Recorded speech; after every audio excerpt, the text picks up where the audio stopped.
Bismillahirrahmanirrahim. Assalamualaikum warahmatullahi wabarakatuh. Waalaikumsalam Waalaikumsalam warahmatullahi warahmatullahi wabarakatuh. wabarakatuh. Selamat pagi, salam sejahtera untuk kita semua. Alhamdulillahirabbil alamin. Hari ini, pagi ini di Sabtu tanggal 1 November, Alhamdulillah kita mengawali bulan dengan kegiatan yang insya Allah sangat luar biasa bermanfaat sekali. Eh, Minggu lalu atau bulan lalu kita sudah mengikuti kegiatan sharing session yang tentunya dari mama-mama hebat, ibu-ibu hebat, bundi-bundi hebat kemarin sudah menyampaikan, memaparkan eh, kegiatan-kegiatan yang ada di rumah kemarin seperti berwisata dan sebagainya. Tentunya hari ini ibu dan mama juga akan menyampaikan pemaparan materinya yang akan tentunya juga tidak kalah hebat ya dari bulan-bulan sebelumnya. Hari ini dari yang pertama itu dari Mama Dira, Ibu Dira itu akan menyampaikan tentang menyiapkan bekal untuk anak-anak. Oh, mohon maaf, untuk yang Mama Dira itu seni mendidik anak dan yang kedua itu adalah nanti yang akan disampaikan oleh Mama Tama yaitu menyiapkan bekal untuk anak-anak. Ngoten. Nah, sebelum dimulai pada kegiatan pagi hari ini, monggo kita niatkan, nggih. Kita niatkan dulu eh, apa namanya ibadah apa nggih kita niatkan untuk mencari ilmu ngoten nggih. Sholawat serta salam kita panjatkan kepada Kanjeng Nabi Muhammad. Semoga tetap terlimpahkan kepada kita semua ngoten ya. Eh, Mohon maaf kita baca basmalah surat Al-Fatihah dulu untuk memulai kegiatan pagi hari ini. Al-Fatihah.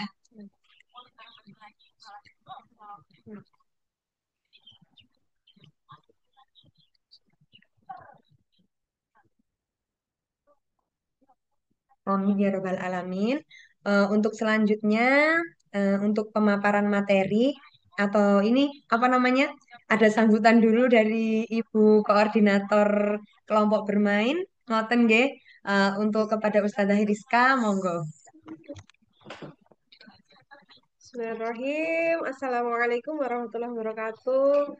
Masya Allah, luar biasa sekali. Selamat pagi ibu-ibu hebat dimanapun berada. Yang hari ini dibukakan kelapangannya untuk mau berbagi dan saling berbagi kebaikan ya. Nanti kita niatkan jangan lihat seberapa Jangan lihat seberapa banyak pesertanya, tapi kita lihat ketulusan hati kita untuk hari ini kita berbagi. Barangkali hari ini sama malaikat sama Allah dicatat menjadi sebuah amal panjenengan semua yang berkelanjutan, sedikit ilmu tapi bermanfaat sampai di akhirat itu yang selalu kita harapkan nanti. Dan semoga Ibu Dira dengan temanya hari ini yang luar biasa berjuangnya mendampingi adik solihahnya yang sedang sakit dan juga Ibu Tama yang juga masih bersama orang tua dan juga membimbing anaknya juga bisa selalu dikuatkan dimanapun berada. Ilmunya hari ini bisa bermanfaat di dunia wal akhirah. Monggo bisa diawali dengan penuh keberkahan hari ini. Bismillah, bismillah, bismillah. Kita semua bisa bersama. Monggo, lanjutkan. Terima Oke. kasih, Saudara Caca. Oke, sama-sama. Terima kasih Ustazah Rizka. Untuk materi yang pertama, Bismillah nggih. Eh, Monggo dari Ibu Dira. Yang pertama yaitu materinya seni mendidik anak. Ngoten. Kita dengarkan bersama-sama. Monggo kepada Ibu Dira, Oke, kami matur persilakan. nuwun Ustazah Caca, Ustazah Rizka Oke, atas sama-sama. kesempatan dan waktunya yang sudah diberikan kepada saya pada pagi hari ini. Ngapunten karena tiba-tiba di hari Rabu kemarin adik Nara harus masuk rumah sakit sehingga ya saya persiapannya seadanya saja ini di rumah sakit begitu. Ngapunten karena harus jaga anak dua juga sendirian di rumah sakit. Nggak terlalu banyak juga nanti mungkin yang saya sampaikan takutnya adiknya juga keburu bangun. Biasanya kalau bangun karena tangannya diinfus itu agak rewel. Nggih, sebelumnya mungkin saya bisa bercerita nggih. Sebelum dan sesudahnya Dira bersekolah di Cahaya Tazkiyah. Jadi Dira itu lahir dengan kondisi yang spesial. Saya diparingi Dira dengan kondisi yang spesial dari Allah, sehingga treatmentnya untuk Dira itu sangat berbeda gitu. Tapi qadarullahnya dan alhamdulillah sekali karena spesial itu tadi, sehingga saya sebagai ibu baru, karena Dira memang anak pertama saya, ibu baru yang belum punya pengalaman begitu, didampingi oleh banyak pakar begitu, didampingi sampai hari ini Dira itu masih terapi. Dira juga masih didampingi oleh dokter tumbuh kembang, didampingi oleh dokter anak juga, dan juga dokter bedahnya sampai hari ini begitu. Jadi saya berbaginya sesuai dengan pengalaman dan kondisinya Dira. Dira usia 18 bulan, saya bawa ke Cahaya Tazkiyah dengan kondisi belum bisa bicara. Bu Rizka tahu sendiri, dia kalau mau sesuatu itu nunjuk, belum bisa mengelola emosi. Kalau dia pengen sesuatu tidak dituruti, tantrumnya seperti itu, nangis, marah. Terus Dira datang juga dengan anak yang ansos begitu. Dia kurang bisa berinteraksi dengan orang baru atau banyak orang. Tapi alhamdulillah, kalau orang mungkin melihatnya 18 bulan itu terlalu dini untuk tidak bisa bersekolah. Tapi bagi saya, itu justru cara yang Allah tunjukkan dengan cara yang luar biasa. Dira jadi anak yang, ya ini masih proses, belum benar-benar jadi anak yang bisa bersosialisasi dengan mudah dengan orang. Tapi setidaknya dia tidak mudah tantrum ketemu orang baru. Kemudian cerewetnya sudah, Masya Allah, luar biasa. Bu Rizky tahu sendiri. Perjalanan pulang itu saya bisa mendengarkan seperti radio yang berputar, tidak ada stopnya, begitu.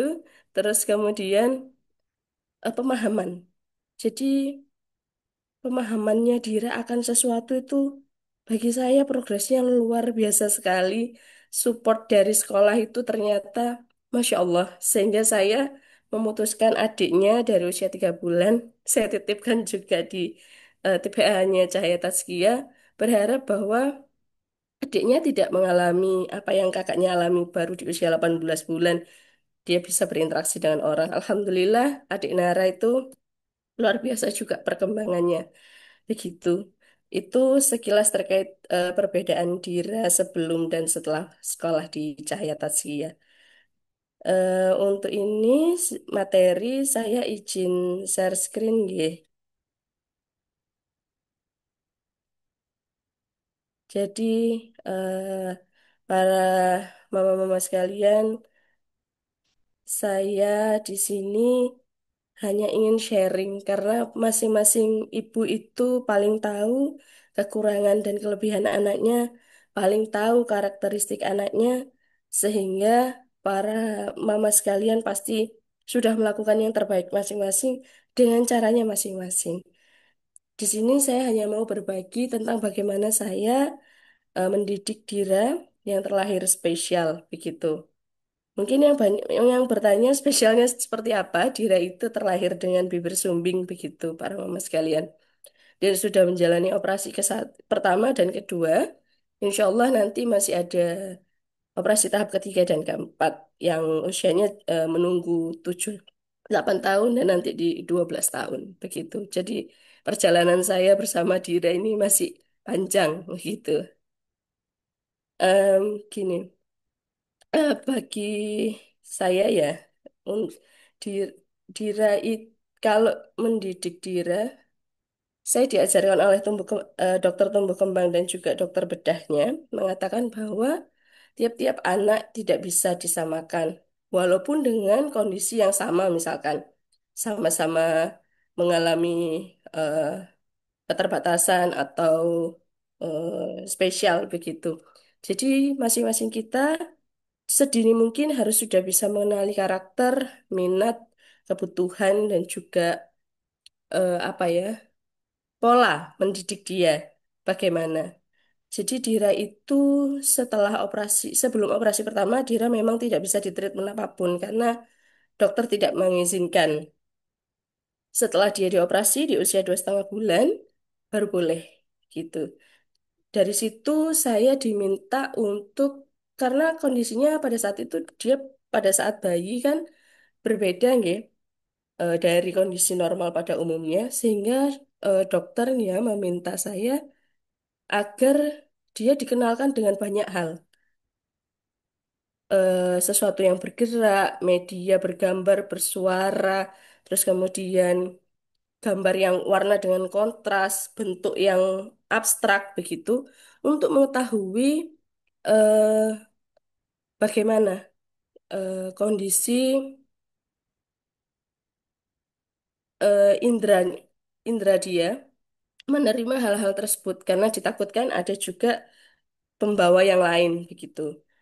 Nah, kemudian apa hal dari yang kita lakukan berulang itu pengenalan terhadap segala macam yang kita kenalkan ke dia itu tadi bagaimana dia mengamati, menerima mana yang membuat dia sangat tertarik dan itu apa saja. Misalkan kalau Dira itu ternyata sangat tertarik dengan buku yang warna-warnanya kontras dan tidak terlalu banyak tulisan.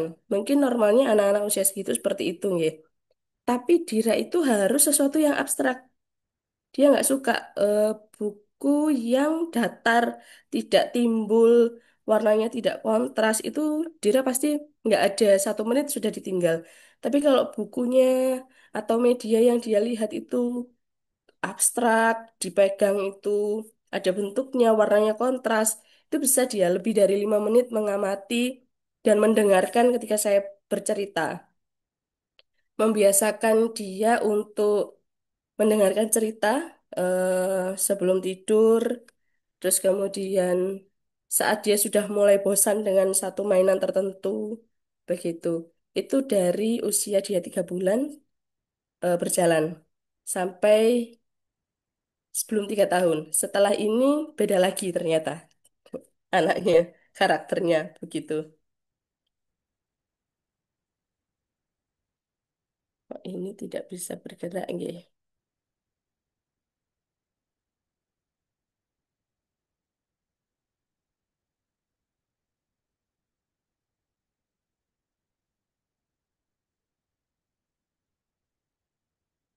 Oh, nggih. Ini kok nggak bisa, nggih.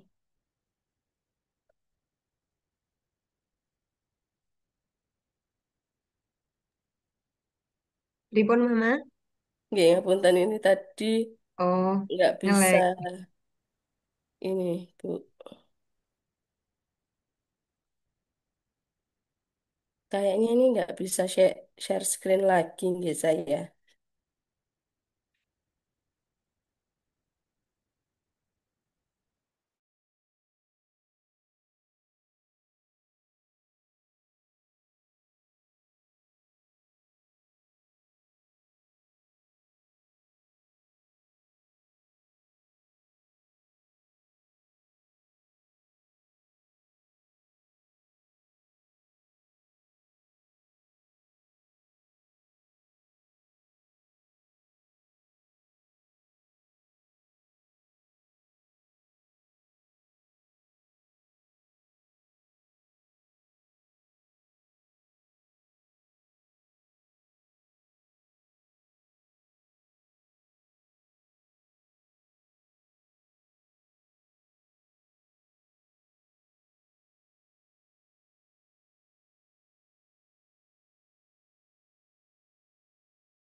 Ibu, mohon Nggih, maaf kami share ngapunten. screen dari sini, nggih. Boleh, Bu, monggo ngapunten Ya, di tapi sini internetnya ini di rumah PDF. sakit. Nggih, Nggih, nggih. Ngapunten karena di rumah sakit sepertinya wifi-nya kurang stabil, nggih. nggih, nggih, nggih. Nggih, Monggo. saya lanjutkan. Nggih. Kemudian Dira itu anaknya follower dari bayi, dia itu follower sejati menurut saya. Jadi, makanya kenapa PR buat saya dan juga ayahnya bagaimana memberikan teladan yang lebih baik mulai dari ucapan dan juga aktivitas karena Dira itu copyright yang sangat luar biasa untuk perkataan dan juga tindakan. atau hal-hal yang dilakukan berulang. Dia itu anaknya sangat-sangat ngikuti sekali dan detail mengikutinya, begitu. Terkait pemahamannya juga luar biasa juga dia untuk ngikutin. Nah, sehingga yang saya lakukan itu biasanya mencontohkan aktivitas harian setiap waktu sejak dia sudah bisa merespon pembicaraan, sejak dia sudah mulai bisa merangkak dan berjalan. Contoh hal kecil saja ketika dia makan, terus kemudian ada yang jatuh, saya biasakan langsung membersihkan menggunakan tisu atau ngambil sapu, seperti itu. Dan ternyata itu sama dia diikuti step by stepnya dan di detailnya itu dia tahu kapan ini bisa menggunakan tisu, kapan ini harus menggunakan sapu. Seperti itu. Kemudian saya diminta oleh dokter tumbuh kembangnya memberikan Dira itu kebebasan untuk mengekspresikan rasa, mulai dari marah, senang, sedih. Dia tuh di sangat dianjurkan untuk menunjukkan itu semuanya sampai di usia 3 tahun. Setelah 3 tahun, saya diminta untuk punya rem, untuk mengenalkan mana yang boleh, mana yang tidak, mana yang baik, mana yang enggak, begitu. Jadi memang saat usia dia sampai 3 tahun kemarin, anaknya sangat ini ekspresif untuk menunjukkan dia lagi marah itu seperti apa, dia lagi suka sesuatu itu seperti apa, atau dia tidak nyaman dengan satu lingkungan itu seperti apa. Intinya dia saya latih untuk memang mengekspresikan apapun yang dia rasa tanpa harus melarang gitu.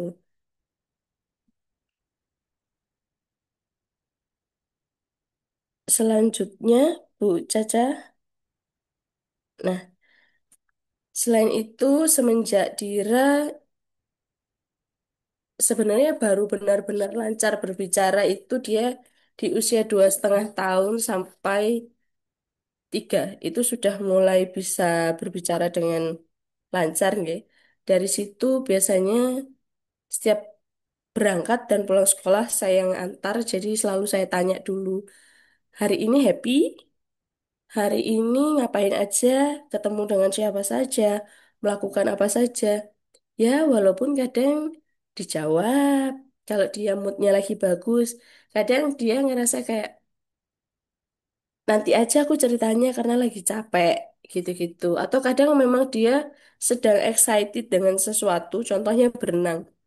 Dira itu dulu sama sekali tidak mau berenang, tidak mau kena air.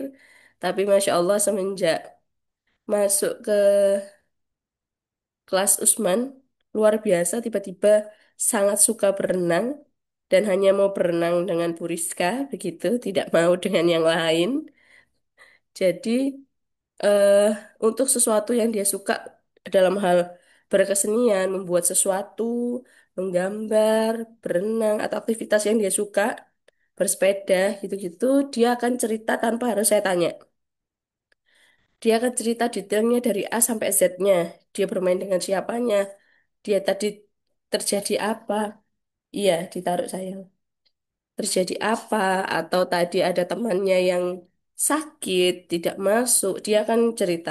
Tapi memang sejauh ini Dira itu hanya akan mau membahas sesuatu yang dia suka, teman-teman yang dia suka juga, dengan orang-orang yang dia mau juga. Hanya sebatas itu. Belum yang secara keseluruhan. Begitu. Terus kemudian saya juga dibantu oleh dokter tumbuh kembangnya untuk selalu memahami bahasa tubuhnya dia. Ketika dia tidak nyaman dengan satu lingkungan, ketika dia tidak nyaman dengan seseorang, itu cenderung dia akan melakukan tindakan yang seperti apa atau ekspresi yang bagaimana. Nah, di situ saya harus mentreatment Dira untuk bisa, karena kan dia akan bersosialisasi nih ke depannya dengan banyak orang, dengan banyak karakter orang, dengan lingkungan yang kita juga nggak bisa selalu memposisikan bahwa dia selalu nyaman begitu. Jadi mulai mengenalkan bahwa sesuatu yang tidak nyaman bagi dia sekarang itu bisa kok dibuat nyaman kalau dia sambil melakukan apa. Bisa kok dia ketemu dengan orang banyak, tapi respon dia terhadap orang-orang itu harus seperti apa agar dia bisa mengendalikan diri untuk tidak tantrum atau tidak jadi bad mood begitu. Oh iya, boleh. Oke. Lanjut Bu Caca.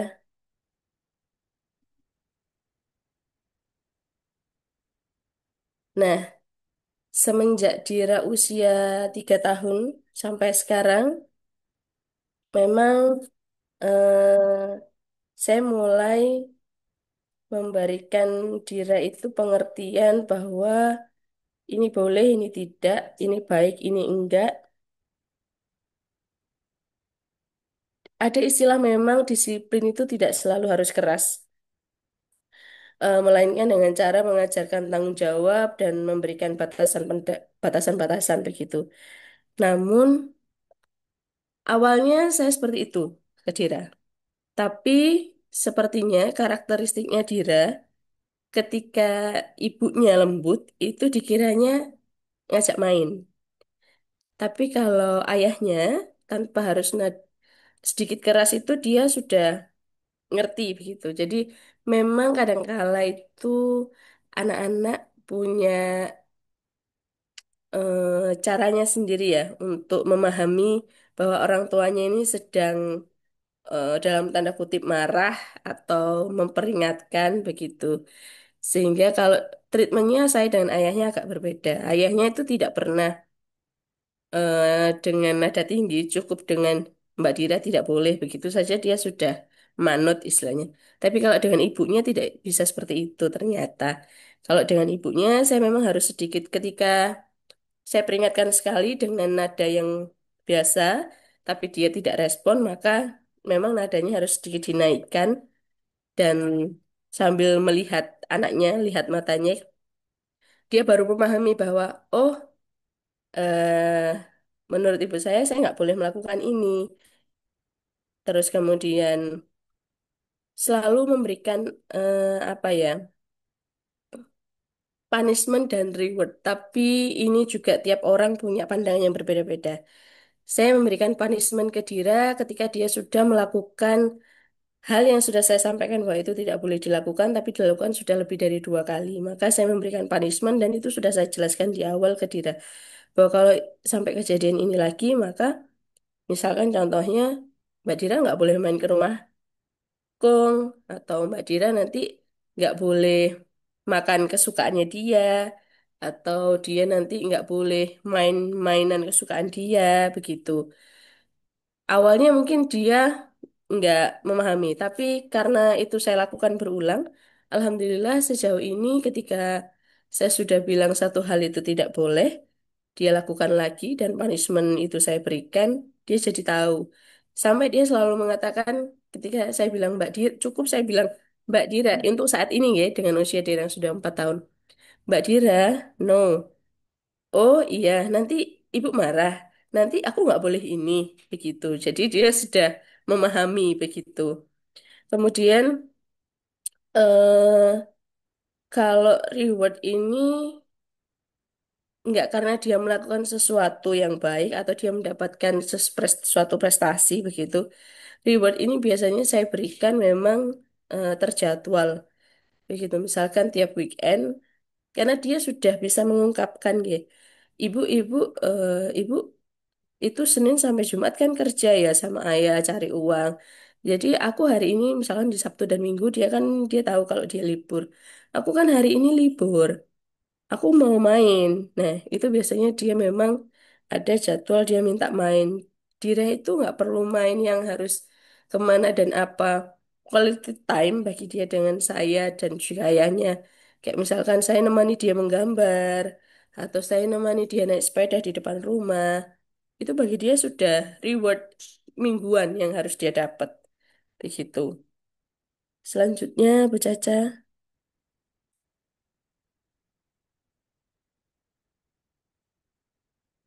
Nah, sepengetahuan saya berdasarkan arahan dari dokter tumbuh kembangnya, usia Dira ya, mulai tiga tahun sampai saat ini tuh harus sudah mulai diajarkan kemandirian. Dan itu supportnya juga luar biasa dari sekolah yang juga mengajarkan Dira itu sangat-sangat jadi mandiri. Dulu Dira makan kalau tidak disuapin nggak akan pernah makan, malah nggak habis. Tapi sekarang dia malah, aku sudah bisa sendiri ibu, aku makan sendiri gitu. Terus kemudian mengambil sesuatu juga, kalau dulu kan harus dibukakan, harus diambilkan. Kalau sekarang tidak, dia, aku bisa sendiri gitu. Aku mau sendiri. Dan di usia Dira yang sekarang alhamdulillah juga anaknya sudah tidur sendiri. Kadang sayanya nggak tega, tapi ternyata anaknya, aku mau tidur sendiri, gitu. Nah, hal-hal yang membuat dia sekarang jadi seperti itu, awalnya saya treatment dia itu untuk membantu. Saya melakukan aktivitas-aktivitas dan memberitahu dia cara untuk melakukan sesuatu. Misalkan hal simpel, cara makan. Kalau mau makan, sendoknya pakai tangan yang kanan. Terus nasinya harus dibeginikan, ikannya harus begini, cara memasukkan mulutnya begini. Simpel-simpel seperti itu. Tapi dilakukan berulang. Terus kemudian menggunakan baju sendiri. Alhamdulillah Dira juga sudah bisa. Jadi sekarang itu cenderung anaknya super duper mandiri ya. Jadi s- mandi misalnya selesai dimandikan saya atau ayahnya, dia pasti pakai baju sendiri. Terus kemudian memilih mau pakai baju apa.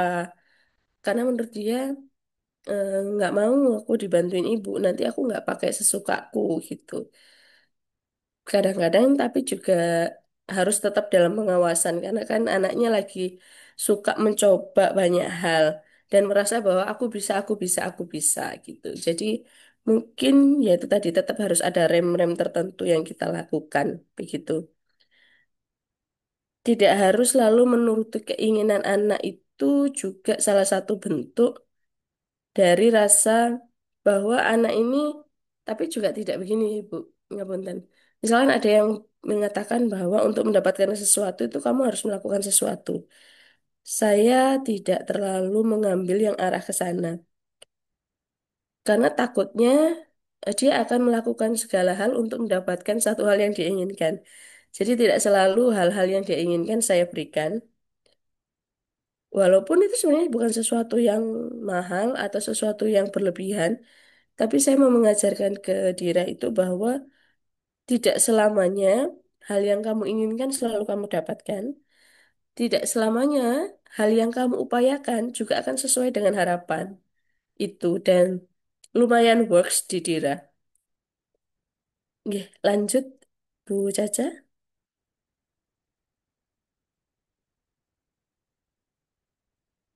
Nah, ini seperti yang saya bilang tadi, Dira itu sangat mudah menyerap apapun di sekitarnya dia. Ibaratnya dia tuh spons yang cepat sekali menyerap apa yang dia lihat, apa yang dia pegang, apa yang dia dengar, itu sangat-sangat cepat dia serap. Sehingga, karena pernah ada kejadian memang, saya tahunya itu karena pernah ada kejadian, ayahnya itu sedang ngobrol dengan temannya lewat telepon. Karena dengan temannya tiba-tiba dia mengeluarkan kata guyonan yang dipakai ayahnya tadi. Padahal dan itu ketika di obrolan yang nyambung dengan apa yang harusnya dia keluarkan kata-katanya. Dari situ saya bilang, saya komitmen dengan ayahnya bahwa sebisa mungkin saya dan ayahnya tidak memperlihatkan ketika kami sedang berdiskusi atau debat sesuatu dengan bahasa-bahasa yang tidak selazimnya dia dengar sekarang gitu. Kemudian berusaha saya dan ayahnya berkomunikasi dengan tutur bahasa dan juga gestur yang mudah dipahami oleh dia dan bisa dia ikuti dengan baik begitu. Nah, kemudian juga ini Dira itu kan lumayan susah bersosialisasi sampai hari ini. Hanya orang-orang tertentu saja dia bisa sangat care, sangat ini interaktif begitu. Tapi kalau dengan orang-orang yang memang dia tidak nyaman, dia tidak biasa, lumayan susah. Sehingga saya berusaha eh, mengenalkan dengan waktu yang minim ya. Mungkin saya hanya bisa di Sabtu dan Minggu.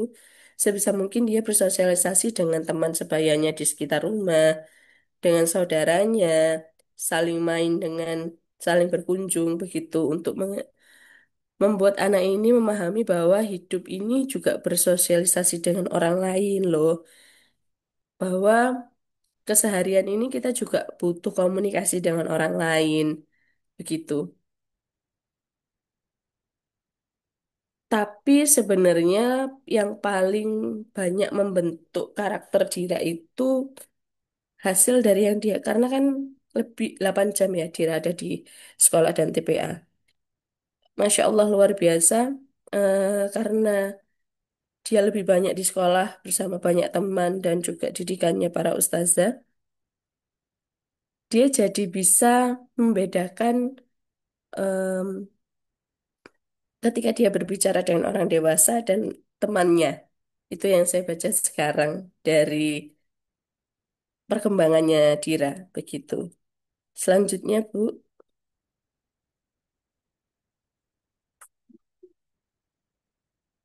nggih. Jadi memang kalau terkait pendidikan moral dan nilai-nilai kejujuran, empati, tanggung jawab, saya rasa ini adalah saya juga memahami kekurangan saya sebagai ibu yang bekerja, punya waktu yang sangat terbatas dengan Dira. Tapi saya melihat perkembangan Dira itu luar biasa sekali. Nilai-nilai moral dan kehidupan yang dia punya sekarang itu pastinya support yang luar biasa dari para ustazah di sekolah dan juga di TPA.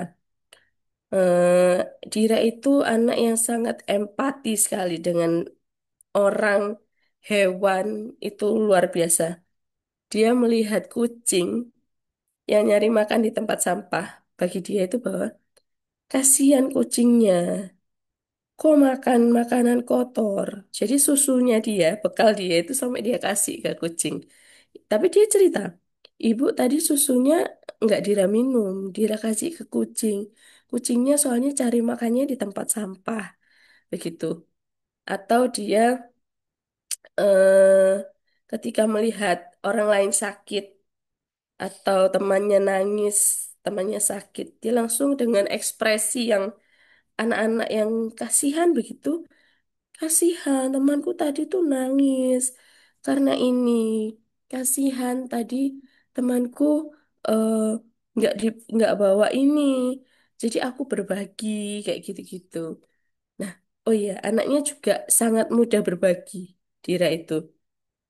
Ya, walaupun kadang-kadang dia masih mempertahankan apa yang dia punya, tapi menurut saya dia sangat bisa dan sangat mudah untuk berbagi dengan temannya gitu.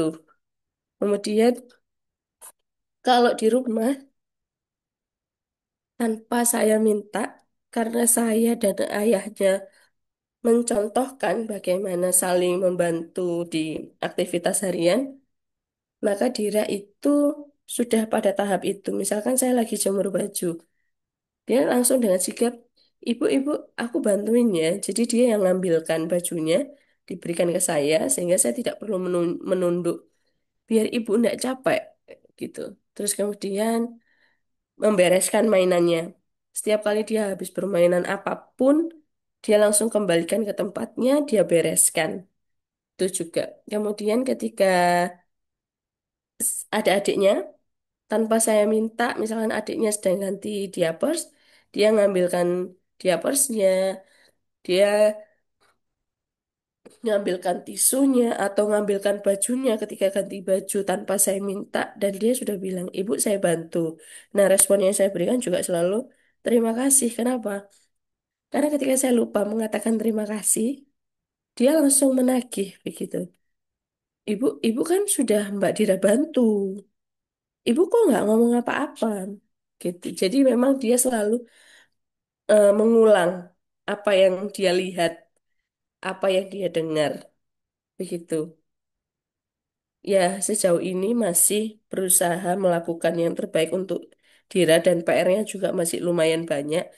Dira belum benar-benar bisa ngomong selancar itu, tapi pemahamannya akan sesuatu itu sudah sangat luar biasa bagi saya. Sampun nggih, Bu Caca. Nah, nggih.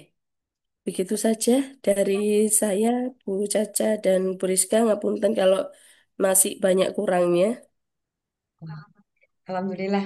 Sampun, luar biasa sekali Ibu untuk pemaparan materinya dan apa namanya.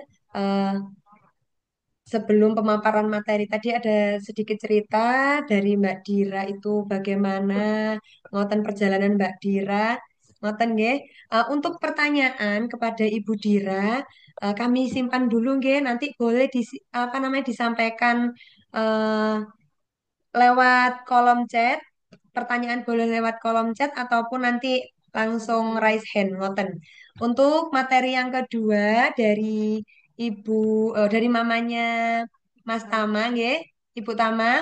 Sudah siap nggih, Mama Tama? Nggih, Matur Bu, suwun, monggo. Ibu Dira.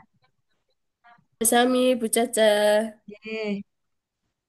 Untuk materi yang kedua yaitu menyiapkan bekal untuk anak-anak yang akan disampaikan oleh Mama Tama. Monggo untuk kepada Mama Tama kami persilahkan. Ya, terima kasih Ustazah Caca. Untuk apa Mama Dira semangat ya Mama Dira yang lagi nemenin anaknya sakit. Semoga adik Nara segera lekas sehat, segera pulang, semuanya satu keluarga sehat semua, amin. Oke, saya share screen ya.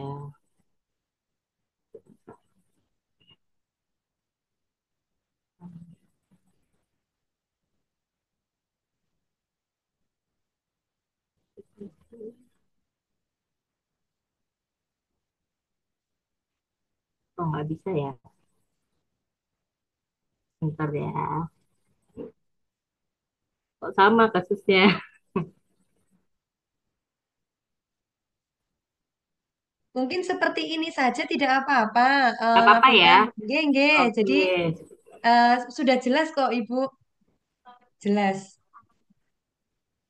Oke, saya zoom aja. Tapi masih penasaran sih. Oh ya ini, sorry. Nih, Nah, oke, oke. Oke, Bismillahirrahmanirrahim. Assalamualaikum warahmatullahi wabarakatuh. Saya mulai ya. Waalaikumsalam warahmatullahi Perkenalkan wabarakatuh. saya Diana, ibu dari Tama kelas Usman. Jadi saya ini perkenalan dulu, saya adalah ibu dari dua anak laki-laki yang berusia 9 dan 4 tahun. Jadi sebelum masuk ke topik bahasan, ada sesi sharing pengalaman pribadi sebelum dan setelah sekolah di Cahaya Taskia. Jadi saya mau sedikit cerita dan flashback di masa awal kehidupan Tama. Sebetulnya ada beberapa persamaan seperti perjalanannya Mbak Dira gitu. Tapi mungkin saya nggak bercerita detail, saya cerita sekilas aja karena memang topik pembahasannya kali ini saya tidak membahas tentang tumbuh kembangnya dia, tapi lebih ke yang ringan-ringan aja mungkin. Oke, jadi perjalanan saya sebagai ibu tuh juga yang nggak yang mulus ya, nggak yang 100% sempurna gitu. Jadi ada aja hal-hal yang memang tidak sesuai dengan harapan. Jadi dulu itu Tama itu ada masalah tumbuh kembang juga sama. Jadi ada keterlambatan ketika Tama ya di usia sekitar 1 tahun 6 bulan itu saya cek itu kok dia perkembangan bahasanya ini tidak sesuai dengan anak-anak seusianya dia gitu. Jadi kita bawalah ke dokter tumbuh kembang gitu, kita bawalah ke dokter tumbuh kembang, dia lakukan asesmen dan memang uh, dari hasil asesmen itu menunjukkan bahwa Tama ini apa namanya didiagnos age delay ketika dia di usia sekitar 18 bulan ya, 18 bulan apa sorry 20 bulan. Perkembangan bahasanya dia itu sama seperti anak 12 bulan pada saat itu. Jadi akhirnya kita melakukan terapi. Terapinya kita berjalan selama kurang lebih 1 tahun gitu, sekitar 1 tahun. Dan alhamdulillahnya ketika mendekati usia 3 tahun, Tama itu ada mulai menunjukkan progresnya. Meskipun memang bukan progres yang bisa langsung mengejar sesuai dengan usianya, tapi dia sudah mulai bermunculan kosakata-kosakata baru, meskipun memang tidak sedetil itu kata apa bahasanya, tapi sudah menunjukkan sebuah progres gitu kan. Jadi setelah dia menginjak usia 3 tahun lewat, nah mungkin kita agak terlambat ya untuk menyekolahkan, tapi kita memang sengaja untuk menstimulasinya dengan terapi itu dan juga menstimulasi di rumah gitu, kegiatan di rumah. Akhirnya setelah 3 tahunan, sekitar 3 tahun lewat itu, kita mulai survei-survei lah sekolah, kita mulai survei-survei sekolah, dan kita bertemulah dengan Cahaya Taskia ini, kita juga sempat trial di Cahaya Taskia gitu. Dan alhamdulillah apa namanya per Juli kemarin kan Tama baru bergabung di sekolah Cahaya Taskia. Jadi sebetulnya kita dari beberapa survei ke beberapa sekolahan itu kita memang merasa kayak lebih klik, lebih serap itu di Cahaya Taskia, karena kita melihat anak seusia 3 tahun ini ya concernnya memang bermain gitu kan. Karena ada beberapa sekolah yang mereka targetnya ke Kalistung lah, ke apa yang yang menurut saya aduh anakku aja ngomongnya masih belum sedetil itu gitu. Jadi kita udahlah yang apa, saya melihat karena di Cahaya Taskia itu banyak yang kegiatan outdoornya. Jadi kegiatan outdoor ini kan juga membantu sensori anak, membantu apa namanya motoriknya anak gitu. Jadi saya melihat kayaknya ini saya apa Tama cocok untuk di sini, karena sama kayak seperti pada saat terapinya pun juga seperti itu gitu kegiatannya. Jadi apa namanya kita memasukkan Tama ke Cahaya Taskia, dan alhamdulillah selama berapa bulan dari Juli sampai sekarang ini bulan November, sekitar kurang lebih 4 bulan ya. 4 bulan Tama ini sudah bergabung di Cahaya Taskia, sudah menunjukkan progres yang banyak. Sama Tama itu dulu juga sosial. Jadi dia tuh pada saat usia berapa ya? Dulu tuh tiba-tiba aja jadi anak yang pemalu, tiba-tiba dia jadi anak yang antisosial, tiba-tiba dia tuh jadi yang kalau ketemu orang baru itu sembunyi gitu. Padahal sebelumnya enggak. Tapi mungkin pada saat itu ada sesuatu yang men-trigger dia. Tiba-tiba banyak orang rame, terus dia kayak yang ini siapa ya kenal. Biasanya kan kalau ada ketemu orang-orang baru kan, ayo apa kayak dipaksakin atau salim dulu apa ya kayak gitu-gitu kan. Terus itu mungkin men-trigger dia untuk aku nggak nyaman gitu. Terus akhirnya dia kayak ketemu orang baru tuh kayak sembunyi, nggak mau yang seperti itu.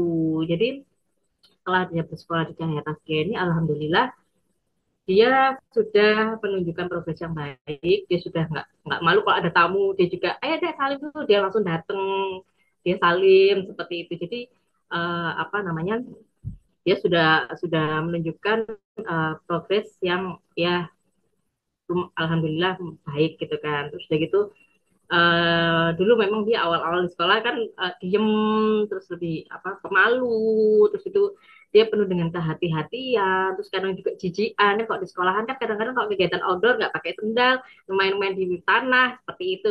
Terus dia yang menjaga keseimbangan dulu masih yang takut-takut, nggak berani gitu. Terus sekarang dia kalau ngeliat dari video-video yang dikirimkan sama ustazahnya tiap harinya, itu alhamdulillah banyak progres selama 4 bulan ini. Dan kata Ustaz Rizka juga, Bun, Tama itu ternyata bawel sekali loh, usil loh Bun. Sekarang tuh dia udah mulai ke teman-teman itu, Masya Allah usil loh ya. Berarti sekarang dia sudah bisa menunjukkan sisi asli dirinya dia gitu loh di lingkungan Cahaya Taskia. Artinya mungkin dia sudah nyaman di lingkungan ini gitu.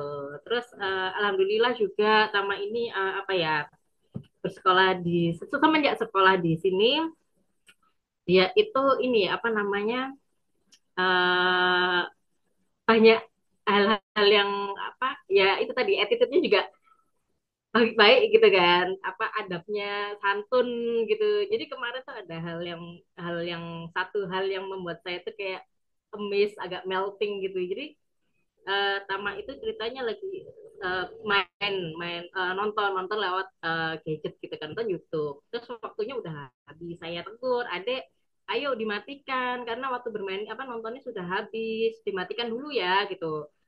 Terus karena mungkin dia masih belum mau udahan, dia nangis kan, nangis. Tapi setelah selesai nangis pun kan udah selesai, dia lupa dan dia bermain lagi gitu kan, dia beraktivitas lagi seperti biasa. Terus tiba-tiba dia itu datengin saya, terus megang tangan saya dan bilang, sambil menatap saya itu dia bilang, ibu, adek minta maaf ya. Terus saya bingung loh, adek emang salah apa dalam hati saya kan, adek salah apa, orang adek itu nggak ada salah apa-apa, saya pikir dia lagi bermain bermain yang lain gitu, sedang bermain yang lain gitu. Iya, tadi soalnya adek nangis, soalnya nggak boleh apa, nggak mau berhenti gitu. Terus saya kayak, hah, kayak yang wow. Maksudnya saya aja tidak berekspektasi dia akan meminta maaf seperti itu. Jadi saya akhirnya jadi teringat ketika di sekolahan, saya kalau memperhatikan anak-anak itu kalau di sekolahan ketika ada yang salah sama ustaznya, ayo saya sorry dulu, minta maaf dulu apa. Jadi kayak masalah kecil pun aja mereka dengan kesadaran kesadaran hatinya mereka, mereka berani mengakui dan dia berani meminta maaf, itu tuh kayak yang Masya Allah gitu loh. Jadi terima kasih untuk para ustazah atas didikannya, terus apa sudah mengajarkan adab-adab yang baik. Jadi apa namanya, ini justru malah kayak kita, saya sebagai orang tua tuh kayak diingatkan kembali. Ayo beri contoh yang baik-baik untuk anak-anak. Jadi terima kasih. Terima kasih. Terus apa lanjut lagi ke kisah yang berikutnya, banyak ya kisahnya. Jadi sama itu juga pertumbuhannya itu kebetulan kurang ya pertumbuhannya. Jadi pada saat bayi itu terlahir, pada saat terlahir yaitu BPLR atau berat bayi apa bayi kurang beratnya kurang ya. Jadi sempat terkejar di usia sekitar 1 tahun, tapi setelah 1 tahun dia itu BB-nya mulai stuck lagi gitu.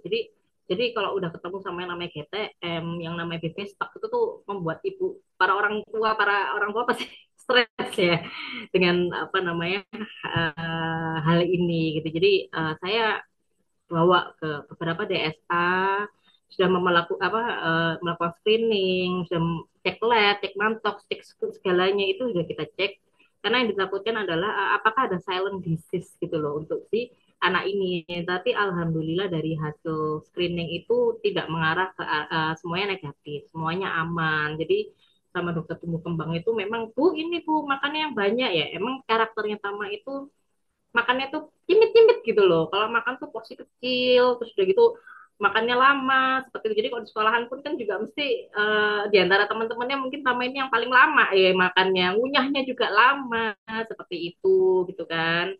Jadi dulu itu memang sama dokternya itu kayak ditarget makannya tuh pokoknya dalam satu porsi harus nasinya sekitar 100 gram, terus proteinnya sekian. Ini sedangkan lah saya ngeliat ini porsi banyak banget tuh sebetulnya untuk anak yang makan yang porsinya sekecil itu gitu kan. Jadi dulu tuh sampai ada masanya ya mungkin saya juga karena ketrigger harus begini, harus begitu mengikuti apa kata dokter, akhirnya anak itu jadi tidak nyaman ketika makan. Jadi proses makan tuh jadi nggak enjoy gitu loh. Jadi akhirnya saya tuh mulai mulai mundur, mundur di situ maksudnya kayak kalau saya terlalu memaksakan seperti ini, yang ada anak ini akan trauma dengan makannya dia. Jadi akhirnya pelan-pelan saya mulai merubah, saya mulai berdamai dengan keadaan. Jadi saya mulai mulai ya sudah saya pokoknya anak ini mau makan tapi mungkin dengan porsi kecil tapi sering gitu kan. Jadi pokoknya saya berikan yang terbaik aja untuk anak-anak. Nah, karena apa namanya historinya sama ini apa namanya masalah makan GTM itu menjadi hal yang apa namanya sering terjadi gitu. Jadi ini tuh membawa saya jadi pengen sharing tentang bekalnya dia. Jadi dari history itu saya memang lebih picky dalam urusan makanannya anak gitu kan. Jadi picky di situ bukan apa lebih ke memilih makanan yang sehat dan mengurangi makanan-makanan yang cuma bikin kenyang tapi nggak ada gizinya gitu loh. Jadi karena tujuannya itu ya mau nge-booster mengejar pertumbuhannya. Jadi nyambung dengan judul sharing session yang akan saya bahas hari ini, yaitu menyiapkan bekal sehat untuk anak-anak Jadi saya mau berbagi tips agar kita tuh bisa punya bekal sehat tanpa repot setiap paginya. Jadi sebelum saya mulai apa namanya disclaimer dulu, saya ini bukan ahli gizi. Jadi saya adalah ibu yang belajar banyak dari kasusnya anak-anak dan memberikan yang terbaik untuk anak-anaknya. Oke, kita mulai menyiapkan bekal sehat untuk anak-anak. Nah, kenapa bekal sehat itu penting? Oke, bekal sehat penting karena menjamin kebersihan dan gizi. Kita dapat memastikan kalau makanan yang disajikan itu bersih, higienis, seimbang gizi. Jadi kita bisa ngatur nih apa proteinnya mau seberapa, karbonya mau seberapa bisa kita atur sendiri gitu kan. Termasuk mengenalkan real food dengan sayuran, buah, protein, karbo dan kita mungkin bisa lebih selektif dalam pemilihan bahan yang dipakai dan bisa menyesuaikan porsinya itu tadi. Terus kemudian meningkatkan konsentrasi dan performa belajar. Jadi asupan nutrisi yang tepat itu mendukung fungsi otak sehingga anak tuh dapat lebih fokus saat belajar dan meningkatkan prestasinya di sekolahan. Mencegah alergi dan resiko kesehatan. Jadi membawa bekal dari rumah itu membantu meminimalkan risiko anak mengkonsumsi jajanan yang mengandung bahan pemicu alergi yang tidak disadari. Jadi seperti kakaknya Tama itu karena ada alergi dengan beberapa bahan gitu loh. Jadi dari case-nya kakaknya Tama ini yang membuat saya akhirnya daripada dia jajan di sekolahan, kita nggak tahu apa yang dimakan, tiba-tiba nyampe rumah dia demam, tiba-tiba dia nyampe rumah batuk yang nggak selesai-selesai seperti itu. Jadi memang saya lebih prefer untuk udah bawakan bekal aja, kita lebih tahu apa yang dikonsumsi oleh anak gitu kan. Jadi kita bisa menyiapkan makanan dengan bahan-bahan yang aman, terus membentuk kebiasaan makan sehat. Jadi kebiasaan membawa bekal sejak dini itu akan menumbuhkan kesadaran anak untuk memilih makanan sehat hingga dewasa, menghemat pengeluaran tentu karena biaya membeli makan di luar setiap hari itu bisa menjadi pengeluaran yang signifikan. Jadi kalau membawa bekal dari rumah itu pasti akan lebih hemat dan terjangkau dalam jangka panjang. Mengajarkan kedisiplinan dan tanggung jawab. Jadi menyiapkan bekal itu menjadi sarana mengajarkan anak juga. Jadi tanggal apa anak tuh bisa bertanggung jawab terhadap makanan dan mendorong kedisiplinan untuk menghabiskan bekalnya sendiri gitu. Jadi bekal sehat itu nggak cuma tentang isi kotaknya aja, tapi soal kebiasaan yang kita bentuk. Dengan kita bikin sendiri tuh kita tahu betul bahan yang dipakai, kita juga bisa mengatur gizinya sesuai kebutuhan anak. Misalkan anak itu lagi aktif atau tadi dia sudah sarapan, ya berarti kita tinggal kayak kalau pertama kan sekolahnya cuma sebentar ya, jadi cukup kasih snack aja karena pagi tadi udah kenyang gitu kan. Terus kalau memang pagi tadi cuma makanannya snack, berarti di kalau sekolah dia makanannya berat gitu. Jadi kita catur. Terus kalau lagi GTM pun kita juga bisa membuatkan menu-menu favorit dengan bentuk-bentuk yang lucu, menarik. Jadi bisa membiasakan mereka juga untuk mengenal atau membiasakan mereka makan makanan yang real food gitu. Kemudian ya bekal apa itu judulnya? Sorry ketutupan.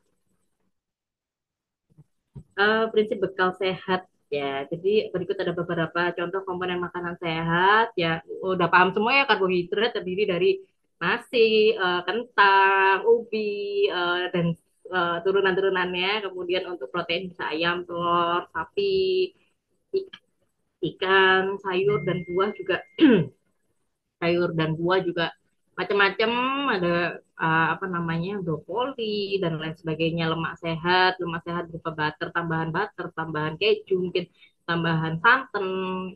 Jadi untuk apa komponen makanan sehat kuncinya adalah seimbangan antara karbo protein sayur lemak, nggak perlu mewah yang penting variatif dan emang anak-anak tuh approve gitu ya. Bentar ini saya sebetulnya nggak terlihat.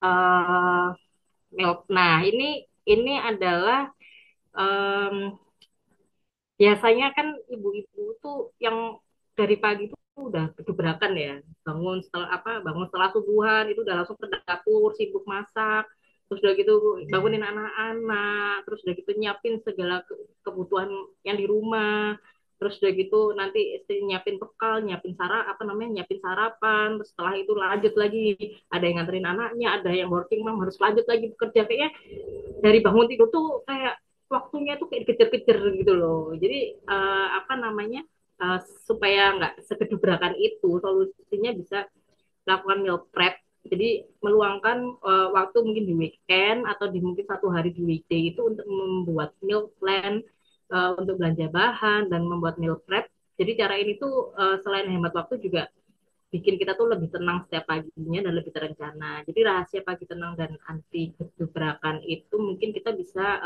memilih menu untuk 3 atau 5 hari ke depan, atau ya menu selama 1 minggu. Ini nggak berlaku cuma bekal aja, tapi mungkin bisa untuk makanan sehari-hari. Jadi apa namanya, pilih menu ini kita juga bisa menyusun menu harian. Jadi kita bisa melibatkan anak-anak, kita bisa melibatkan seluruh isi rumah gitu untuk menentukan minggu ini kita mau makan apa gitu. Uh, Anak-anak kalian mau bekal apa gitu. Jadi kita bisa sama-sama menyusun gitu loh. Jadi apa namanya, ada semua ikut di apa, diikut sertakan dalam memilih gitu kan. Jadi bisa memilih membuat meal plan, kemudian belanja bahan-bahan yang segar. Nah, setelah membuat meal plan ini kita bisa belanja bahan-bahan, bisa di pasar, bisa di supermarket, bisa ajak anak-anak untuk ikut belanja. Nanti dari checklist yang harus dibelanjakan, anak-anak bisa ikut membantu. Ayo kita cari wortel gitu. Jadi selain belanja bisa bermain, bisa belajar juga gitu kan. Wortel, coba Tama ambil wortel sebelah mana, yuk ambil berapa biji gitu. Terus apa namanya, kita pindah ke tempat ini ambil ambil buah misalkan. Jadi ada quality time-nya juga untuk anak apa, bersama anak-anak. Terus cuci dan potong simpan. Ketika sudah sampai di rumah, kita bisa langsung eksekusi dari hasil belanjaan itu. Jadi kita bisa kelompokkan sesuai dengan menu-menu yang sudah kita siapkan, yang sudah kita rencanakan. Jadi apa namanya, kita potong, kita bersihin dan kita simpan. Kemudian marinasi lauk atau masak dan simpan di freezer. Untuk beberapa menu mungkin ada yang cukup dimarinasi saja, ada juga yang bisa langsung dimasak. Setelah semua itu dipersiapkan, kita bisa simpan dengan ditutup rapat, kemudian atau bisa di plastik wrap. Setelah itu kita bisa simpan di freezer. Dah itu buat stok selama 1 minggu. Insya Allah kalau udah kayak gitu, hidup selama 1 minggu depan akan lebih aman. Terus bisa juga kita siapkan satu snack untuk stok mingguan. Jadi misalkan kita siapkan satu snack apa namanya, yang banyak untuk selama 1 minggu. Tapi realitanya kayaknya nggak mungkin ya satu snack ini habis selama 1 minggu. Biasanya dalam 1-2 hari aja udah habis dimakanin anak-anak realitanya gitu. Jadi ini ada quote, a little prep today, a peaceful morning tomorrow. Jadi dengan persiapan hari ini tuh membuat ketenangan di pagi berikutnya. Jadi kita tinggal goreng-goreng, kita tinggal angetin aja. Mungkin untuk sebagian menu yang sayuran itu kita bisa masak fresh. Tapi setidaknya ini tuh sudah menghemat banyak waktunya kita gitu kan di pagi hari. Kemudian sorry.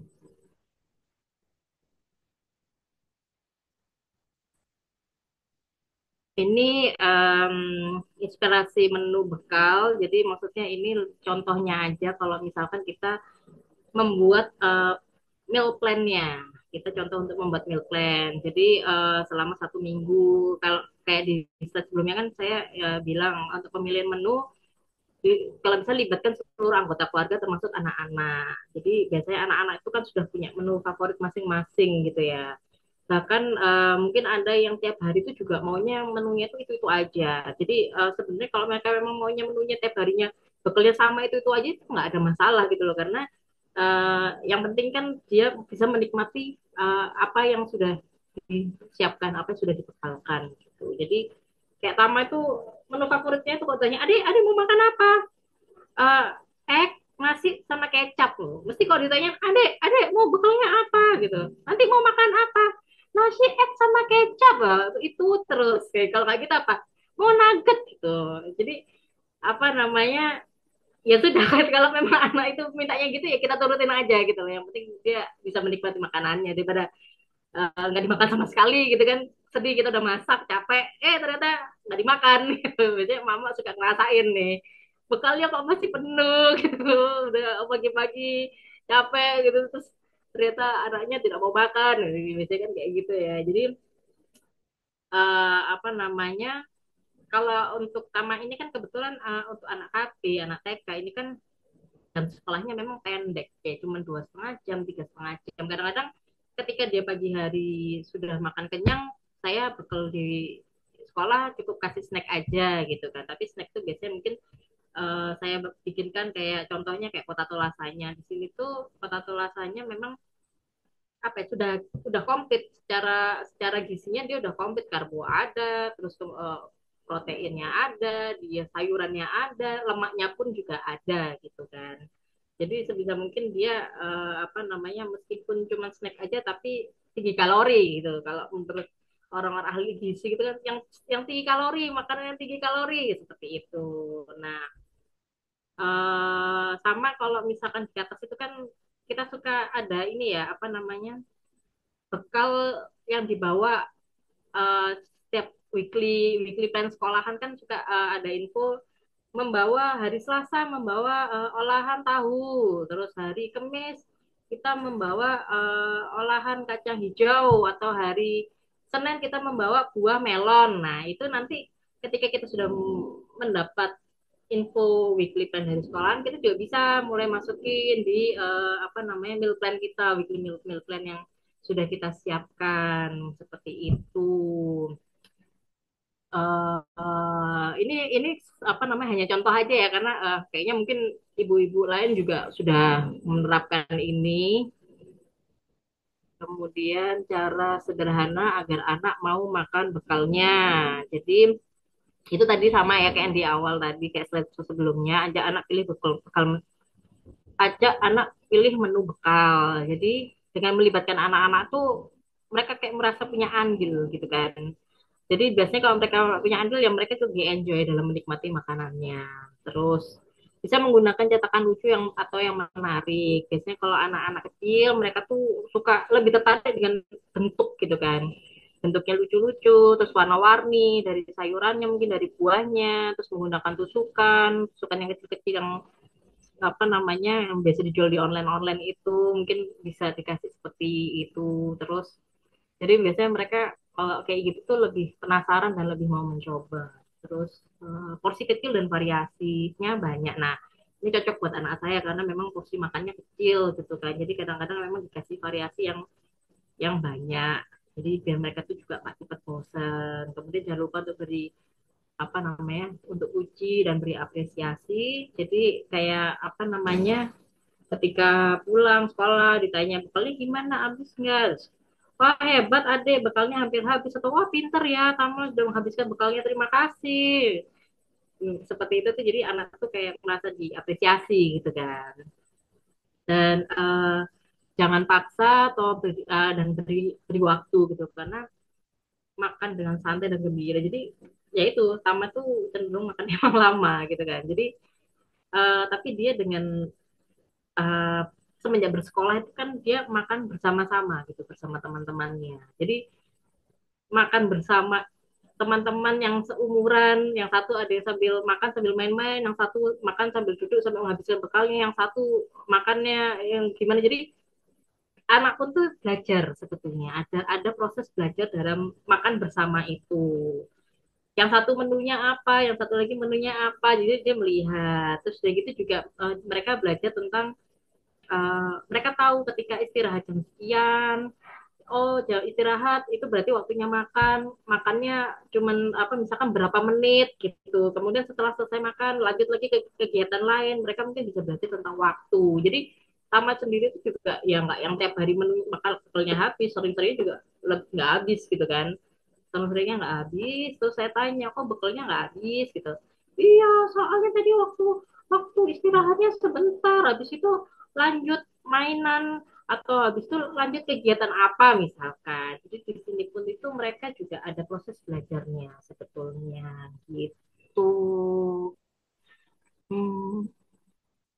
Saya kecepatan nggak sih bicaranya? Kayaknya cepet ya. Aman, Ibu. Aman. Nah, ini adalah story from our kitchen. Di sini tuh apa namanya? beberapa contoh menu atau bekal yang saya buat dan sempat diabadikan karena yang lain-lain banyak nggak pernah difoto. Jadi ya di atasnya ini apa namanya adalah meal prep yang biasa saya siapkan. Ya nggak sebenarnya nggak nggak tiap hari apa tiap minggu juga ya. Sebenarnya saya pun juga lagi belajar untuk konsisten karena konsisten itu ternyata sulit ya. Karena mungkin ada keterbatasan waktu juga mungkin gitu. Jadi apa namanya ini adalah contoh-contoh meal prep yang saya siapkan tiap minggunya. Jadi ada apa namanya menu-menu yang tinggal dimarinasi, menu-menu yang sudah mateng, entah tinggal goreng, tinggal di oven atau tinggal dihangatkan. Seperti ini yang sudah siap tinggal dihangatkan aja, tinggal apa tinggal tinggal dihangatkan. Terus ini nugget-nugget homemade yang kebetulan emang favoritnya anak-anak. Jadi nugget itu memang anak-anak kan suka nugget ya. Ketika kita ya sebenarnya nggak salah sih kalau apa namanya beli di swalayan. Cuman kan kadang kita kalau melihat melihat komposisi. Jadi mungkin lebih selektif dalam memilih memilih apa yang dikonsumsi dengan anak gitu loh. Apalagi melihat di masa sekarang yang apa namanya anak kecil-kecil sudah banyak yang sakit, yang apa namanya bla bla apa sakit yang aneh-aneh gitu. Itu akibat dari apa yang dikonsumsi juga gitu kan. Jadi mungkin lebih selektif dalam memilih dilihat komposisi dari suatu produk yang akan diberikan ke anak-anak apakah produk itu uh, banyak baiknya apa tidak gitu. Nah, jadi kalau misalkan kita cek di apa namanya bagian belakang dari sebuah produk itu kan kita bisa lihat kayak nugget aja. Kita nugget kalau misalnya kita lihat di supermarket itu ada beberapa merek komposisi bahan daging ayamnya itu ada yang 80%, ada yang cuman 30%, ada yang cuma 40%, sisanya apa kita kan tidak tahu gitu kan. Jadi karena anak-anak saya memang suka makanan-makanan seperti itu, jadi saya memilih untuk kita bikin aja gitu. Apa kita bikin aja nugget sendiri yang memang komposisi bahannya lebih banyak dagingnya. Saya tahu isi di dalamnya apa aja. Jadi tidak ada feeling guilty ketika memberikan makanan anak itu tiap hari misalkan. Seperti itu. Kayak sosis pun juga sama apa namanya bikin homemade untuk campuran apa namanya untuk campuran sup mungkin atau untuk sandwich mungkin seperti itu jadi nggak khawatir gitu ya dan karena tahu proteinnya lebih tinggi gitu kan jadi kan yang dituju adalah makanan yang tinggi kalori pokoknya intinya dikit-dikit tinggi kalori gitu kalau yang ini tadi yang saya sebut potato lasanya sebenarnya bisa dipakai pasta bisa pakai kentang tergantung nah di sini kan sudah komplit gizinya ini juga contoh yang bagian bawah adalah contoh lunchbox apa bekal yang disiapin untuk utama jadi porsi kecil karena emang anaknya makannya kecil dikit gitu kan tapi ada proteinnya ada sayurnya terus ada karbonya ada ada protein nabati juga ini juga sama seperti itu ada buahnya gitu ini yang contoh yang buat kakaknya yang memang sekolahnya full day jadi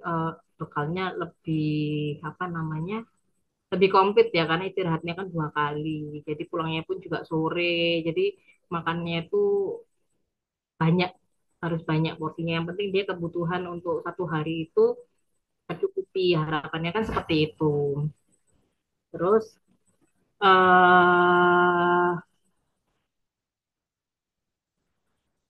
ini berikutnya oke ini sudah masuk ke apa hampir akhir ini ada quotes-nya yaitu good foods build happy hearts ya jadi apa namanya ada yang relate nggak dengan quote ini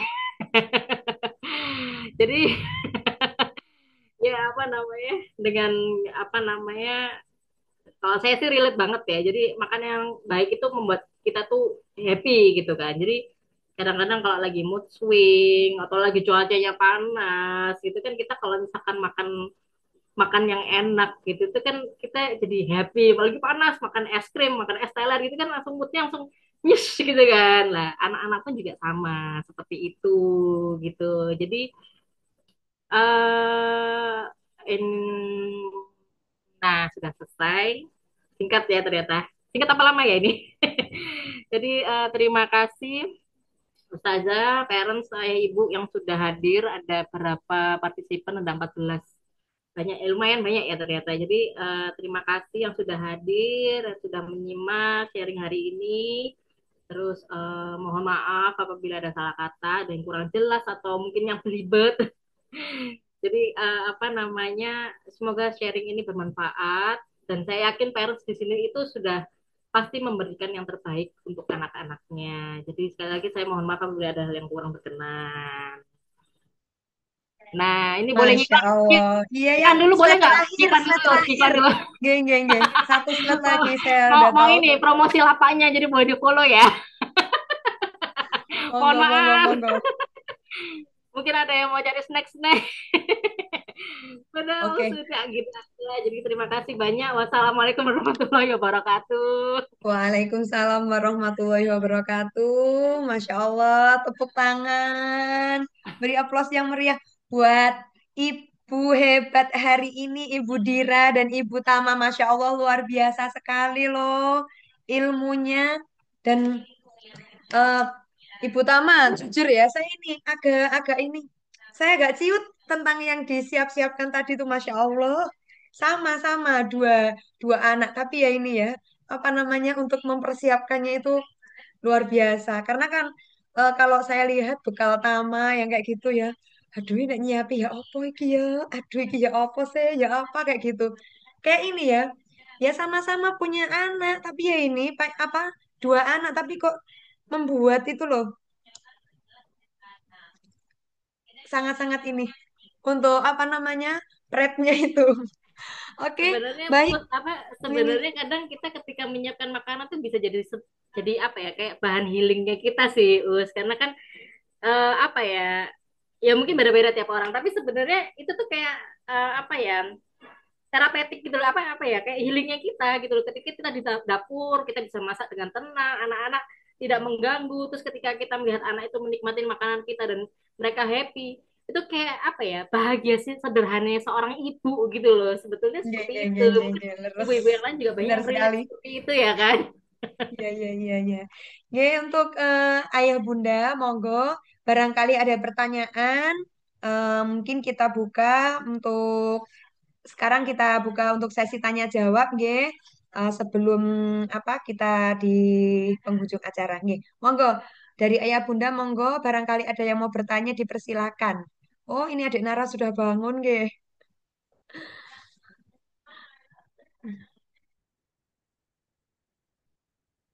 Monggo bisa raise hand atau tulis di kolom chat, nggih. Barangkali ada yang mau bertanya. Mama Zio, Mama Hasan, Bunda Zia, Mama Zianka. Oh ini ada apa? Wah ada ini juga, ini ada Bunda Alfian juga nih, monggo. Mama Mahir, mamanya Mas Biu, Cila juga ada, Mbak Kinan juga ada, monggo. Apabila mau bertanya, mamanya Mbak Cesya, boleh. Silakan. Kalau tidak ada yang bertanya, belum ada yang bertanya, ini saya dulu yang mau bertanya, nggih. Oh, ini. Oh, oke, oke, oke. Ini, oh ini dari mamanya Mahir, nggih. Saya bacakan, nggih, ini. Sebentar. Saya bacakan dulu. Ini ada pertanyaan. Ini kecenderungan GTM ini sepertinya untuk yang GTM ini ke Mama Tama, nggih. Oke. Saya bacakan, nggih. Izin Us dan Mama Saya Diana. baca. Nggih. Untuk tes di DSA, tes apa saja yang direkomendasikan apabila ada kecenderungan GTM, ngoten. Ini ini pertanyaan juga Ya, buat ini. Saya juga bertanya sama ini. Pertanyaannya sama ini. ya.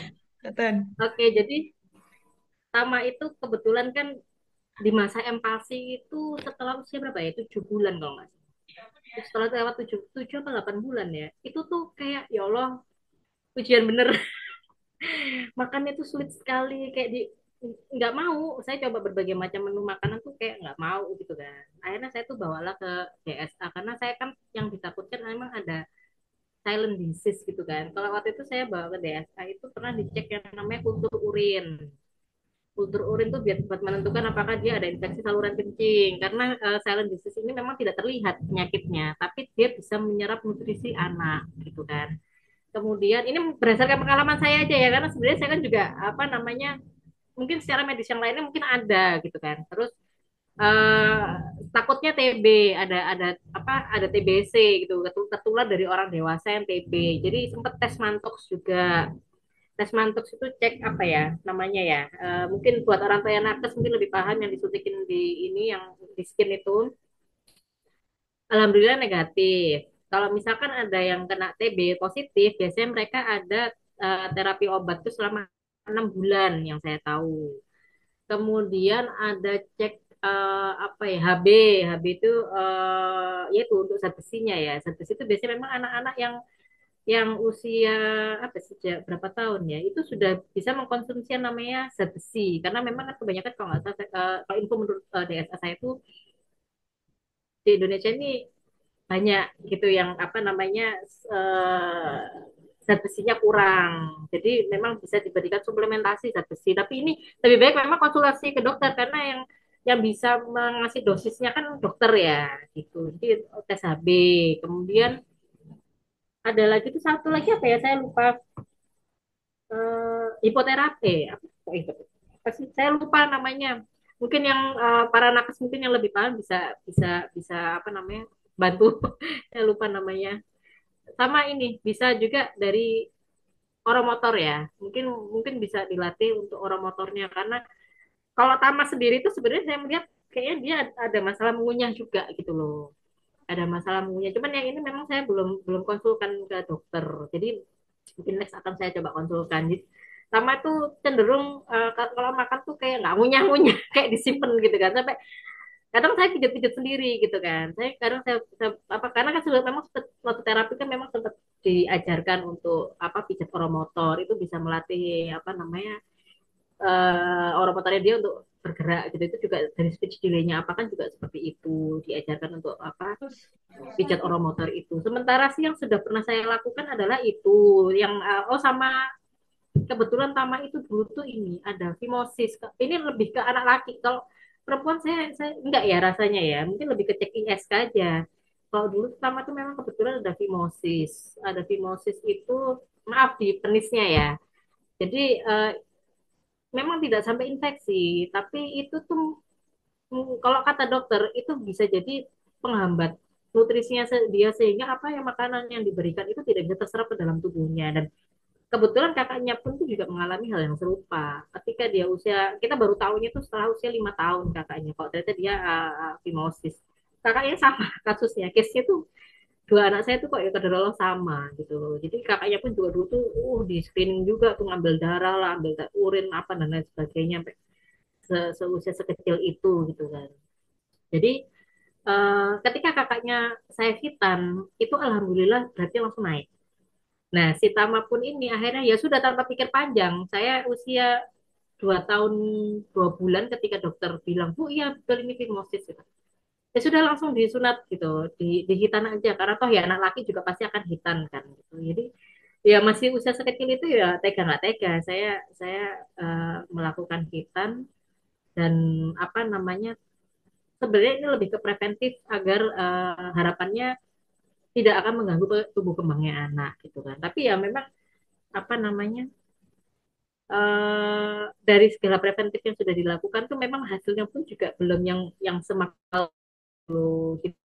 Apa namanya, Tama ini juga masih masih sebetulnya masih tergolong berat badannya pun itu pertumbuhan itu masih masih kurang sebetulnya masih ya. Jadi ya ya pokoknya di apa namanya, ikhtiar yang terbaik lah untuk anak. Ini ada lagi pertanyaannya ini, Us. Oke, ada lanjutan pertanyaannya itu untuk apa namanya? Vitamin ya.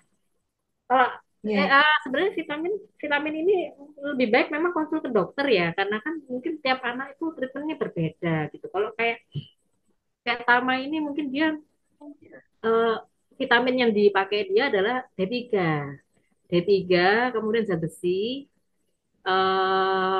apa namanya, multivitamin, tapi yang paling saya utamakan adalah D3 sama zat besi itu sih. Yang lainnya kan kalau kayak multivitamin saya usahakan dari makanan. Tapi memang apa probiotik pun juga bisa. Probiotik itu juga bagus karena untuk pencernaannya kan. Eh, cuman anakku kan tidak semudah itu untuk mengkonsumsi suplemen. Jadi saya kasih apa namanya yang utama sih D3 sama zat besi itu. Cuman kalau masalah suplemen alangkah lebih baiknya memang bisa langsung konsul ke DSA karena setiap anak pasti punya kebutuhan yang berbeda-beda gitu Mama. Oh Mama Mahir. Mama Mahir. Mungkin Pertanyaan kebetulan dari Mama Mahir gitu. iya. Sama-sama Mama. Oke, terima kasih banyak Mama Tama. Iya Membantu sama-sama. sekali. Oke, ada pertanyaan lagi kira-kira? Monggo, kami tunggu apabila ada pertanyaan lagi. Nggih. Kalau belum ada pertanyaan, ini pertanyaan dari saya sendiri untuk Ibu Dira, nggih.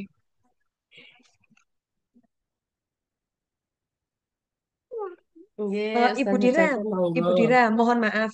Ini pertanyaannya, ini yang dari Ibu ceritakan tadi, nggih. Yang dari Ibu ceritakannya di awal tadi. Mohon maaf untuk apa namanya kan itu perjalanannya tadi kan katanya itu masih panjang sekali untuk step selanjutnya untuk ininya Mbak Dira, nggih. Apa namanya? Nggih. Em, itu awalnya bagaimana, Gek? Kalau bisa diceritakan, kenapa kok kan Nyun Sewu kadang-kadang kan memang beda-beda nih. Kasusnya itu beda untuk yang operasinya di sini tuh, nggih, yang di sini. Eh, Awalnya itu pripun? Bagaimana itu awalnya kan? Itu tadi kan awal mulanya kan tidak ada. Pasti mama-mama kan juga banyak yang bertanya, loh kenapa, kenapa kayak gitu. Awal mulanya itu pripun? Ngoten Ibu. Oh, nggih. Selama proses kehamilan 9 bulan otomatis kan seharusnya memang saya menjalani tiap bulan USG tapi tidak pernah terdeteksi kondisinya. Dira itu seperti itu karena ya mungkin eh Diranya juga sudah paham terus sama Allah memang diaturnya seperti itu. Dikasih surprise-nya itu di saat dia lahir gitu. Selama di USG dia selalu menutupi pakai tangan. Begini, Bu. Nah, kenapa kok bisa jadi ternyata dia terlahir dengan kondisi bibir sumbing hanya satu sisi? Karena bibir sumbing itu ada yang dua sisi, ada yang satu sisi. Kebetulan Dira itu di satu sisi. Karena ada faktor keturunan atau faktor virus, dan yang ketiga itu ada trauma.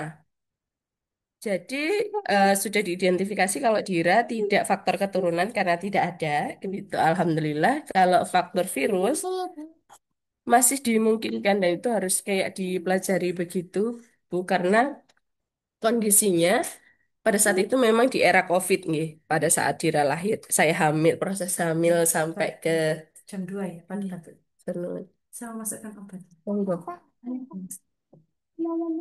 Nggih, ngapunten sedikit ini. Nggih, Ibu, Jadi nggak apa-apa Ibu, nggih.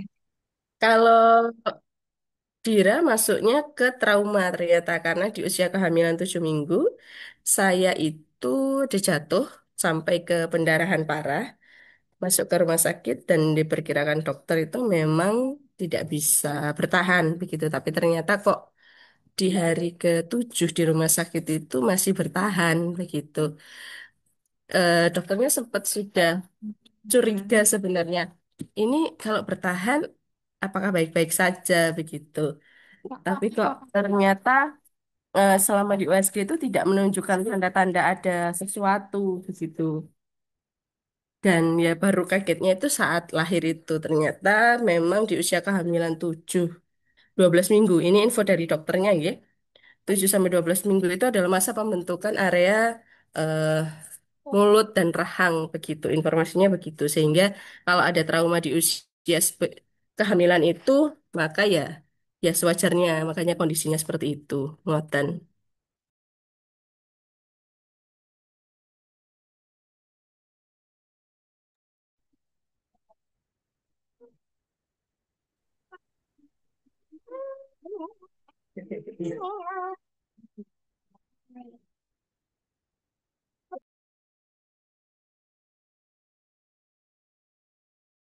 Ngomong, Mas. Ibu, Mama ngapunten nggih.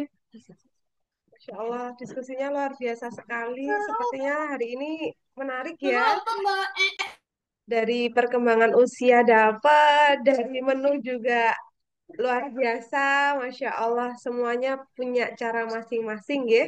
Dengan kelebihan dan kekurangannya, tetap semangat. Saya jadi tergoda tadi juga. Aduh, jadi anaknya Ibu Tama ini luar biasa. Pasti saya bahagia dan pasti saya akan mengembang setiap hari karena makanannya sudah diplan begitu luar biasa dan itu memang perjuangan sekali sebagai seorang ibu memikirkan menu makan anak itu luar biasa sekali dan Ibu Dira pun dengan bekerja masih memperhatikan tumbuh kembang kondisi anak yang terus dipantau tidak kurang-kurang memberi perhatiannya itu juga sudah luar biasa sekali sepertinya untuk hari ini Masya Allah terima kasih. Sebenarnya sudah tidak ada yang ditanyakan lagi atau mungkin ada yang ingin disampaikan untuk menutup kegiatan hari ini dari Ibu Tama. Oh, oh, Masya Allah. Oke, oke, oke. Nih, ada yang mau disampaikan mungkin dari Ibu Tama atau Ibu Dira terkait hari ini tadi dan materinya mungkin biar apa insight yang kita berikan hari ini tuh sampai gitu dan Masya Allah senang sekali saya pokoknya Alhamdulillah hari ini. Monggo, ada yang mau disampaikan? Oke, saya dulu nih Priska. Monggo. Eh, Alhamdulillah, maksudnya diberi kesempatan ini untuk berbagi pengalaman dalam mendidik anak-anak itu. Matur nuwun sangat kepada pihak sekolah sudah memberikan wadah ini begitu. Saya juga materinya Mama Tama luar biasa tadi. Sebenarnya saya juga tipikal orang yang perfeksionis untuk makanan sebenarnya. Namun saya meninggalkan ego itu ketika diberitahu oleh dokter tumbuh kembang bahwa Dira tidak bisa seperti itu gitu. Pasti senang ya bisa menyediakan yang seperti itu. Terus kemudian intinya pasti semua mama pengennya memberikan yang terbaik gitu nggih, makanan yang sehat apa segala macam. Tapi saya juga diingatkan kembali bahwa setiap anak berbeda, setiap anak punya kelebihan dan kekurangan masing-masing. Pengalaman sharing untuk makanannya juga luar biasa. Sama mas, saya juga membawa Dira harus dengan segala tesnya segala macam karena Dira baru bisa makan nasi itu usia 18 bulan kayaknya Dira itu. Tapi kalau Dira karena memang ada kondisi tertentu yang membuat dia tidak bisa.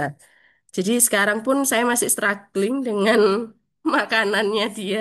Harus makan yang seperti apa yang dia bisa masuk dan dia bisa menerima dengan baik. Dan positifnya tapi kalau di sekolah Dira makan apapun yang disediakan oleh sekolah itu luar biasa. Matur nuwun ke pihak sekolah, ke para ustazah, dan juga para mama-mama sekalian yang sudah menyediakan waktunya, sharing pengalamannya, luar biasa. Semoga kegiatan-kegiatan yang seperti ini bisa eh, berlanjut begitu, Bu. Karena kita nggak pernah tahu kita dapat ilmu, kita dapat pengalaman itu dari mana, gitu. Matur nuwun sebelumnya. Nggih, Rizka. Wassalamualaikum warahmatullahi wabarakatuh. Waalaikumsalam warahmatullahi wabarakatuh. Monggo selanjutnya Ibu Tama. Apa ya? Hmm, Terima kasih buat ya apa ya kesempatan yang udah diberikan sama Cahaya Tasya untuk bisa berbagi dari beberapa kali ada sharing session ini saya juga alhamdulillah hadir. Terima kasih juga untuk mama-mama yang udah sharing yang sebelum-sebelumnya, Mama Dira, Mama Kala, Mama Logika, siapa yang sebelumnya ya. Terima kasih banyak. Pasti semua orang tua itu maunya melakukan yang terbaik untuk anak-anaknya. Mau itu ibu-ibu yang apa namanya working mom maupun ibu-ibu yang di rumah, semua pasti punya tujuan gitu. Jadi dan semua apa namanya anak itu pasti ada aja apa namanya sesuatu yang apa ya mungkin harapannya kita tidak seperti itu gitu kan tapi kan yang namanya hidup tidak mungkin semulus itu pasti ada aja bantu-bantu kerikil. Jadi mari kita bergandengan tangan, kita saling menyemangati. Kita semua tidak sendiri, semua punya masalahnya masing-masing dan kita semoga bisa selalu apa ya, dilancarkan semua urusannya, dipermudah sama Allah untuk segala hal dalam membersamai anak-anak. Jadi apa namanya? Semangat semuanya, semangat. Terima kasih banyak. Assalamualaikum warahmatullahi wabarakatuh. Waalaikumsalam warahmatullahi wabarakatuh.